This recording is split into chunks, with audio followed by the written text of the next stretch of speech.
pinalitan na siya sa pwesto matapos mag-ain ng courtesy resignation. Papalitan itong si Guevara ni Attorney Darlene Marie Berberami ang College of Law at dating presidente po yan ng Pag-ibig Fund sa ilalim ng administrasyon dating Pangulong Noe Aquino.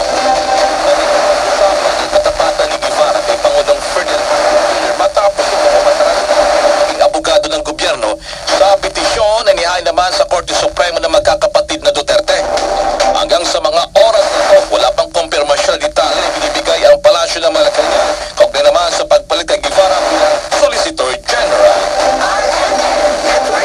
Kaugnay pa rin ang balitang yan, si dating Solicitor General Merardo Guevara tiwala sa ipinalit sa kanyang si Attorney Darlene Berberami. Kasama mo sa balita si Radyoman Jairus Peña, Florida. Naniniwala si dating Solicitor General Merardo Guevara sa kakayanan bilang kanyang kapalit. Yan ay makarang